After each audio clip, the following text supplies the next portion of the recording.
in addition to observing individual executives, you have been on, observed, trained many executive teams.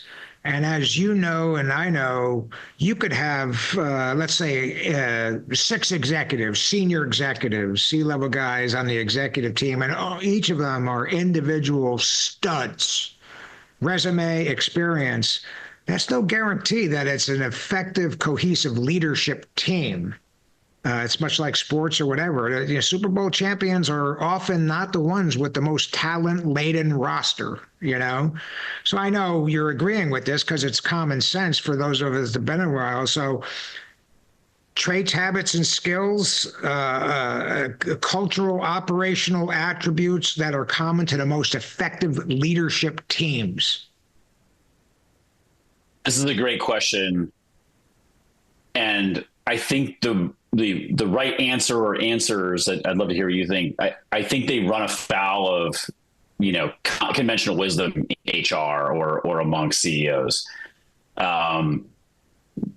We benefited so much in the military from having a common cultural background. I don't mean culture in terms of ethnicity or politics or religion or anything like that, but through basic training, and then for officers and NCOs, the additional training you go through, there is a specific military culture. And, for me and the SEAL teams, the culture and ethos is so strong that, like, if you don't ascribe to that, you're not showing up at a SEAL team.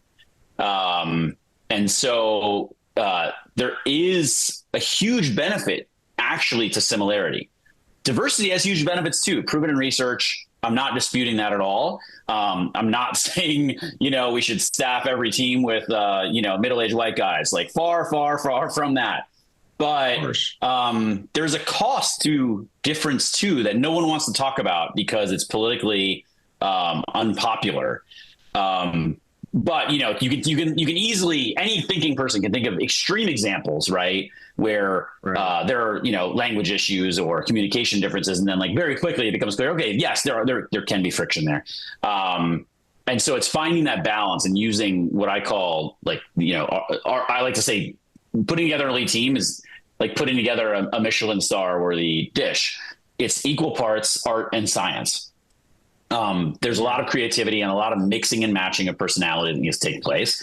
And having a blend of personalities is useful, right? You don't want all the kind of people who just want to be right all the time. And in fact, I would say that the teams that cohere very well, in my opinion, are ones where there are very few to no people who have to be right all the time.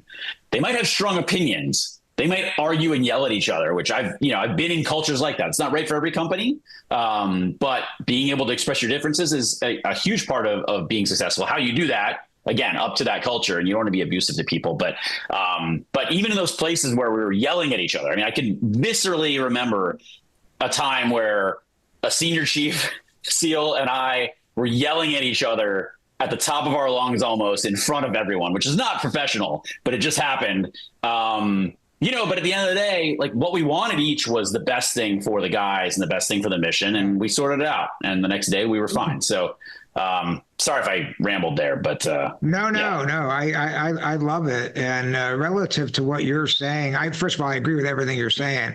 Secondly, the term I use for successful teams, everything you said, I ascribe to.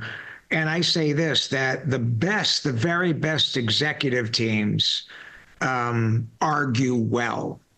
People are like, what the hell you mean, Mike? Argue well. And I served under a very legendary colonel one time. He was my MEU commander, Vietnam vet, as an enlisted guy. He was the real deal, he used to have meetings. We'd brief our MUSOC mission. I was the helo company. Okay, sir, well, here's what we're going to do. We're going to fly in this way, land here, envelop here. Here's where the mortars are.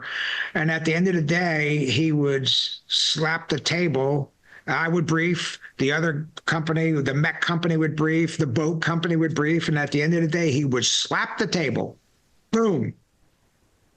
Helo company's got the mission. And from that point forward, what was expected of the leaders in the mechanized company and the boat company is don't pout. Mike's unit got selected for this because it makes tactical sense in this colonel's mind. And my job now is to support Mike in any way possible, And my job is you can even push back with the colonel, and he slaps the table, decisions made. And it's important that every one of us, we leave that meeting room smiling. Option A, the helo option, is everybody's option. And so I tell people, and where I'm going with this. I tell people, you have stereotypes about the military, robots, and especially the Marine Corps, rigid automatons I got to tell you, you wouldn't be, but most people would be surprised the amount of pitched, very pointed discussions from captains to lieutenant colonels and all of that. Very respectful. There's rank involved, but can get heated.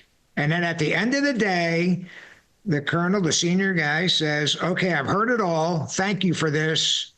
Here's my decision. And we all have argued well. He's made one decision, and we all fulfill it. No pouting, no anything like that. So I agree with you. And when you talked about your chief, I envision that scenario.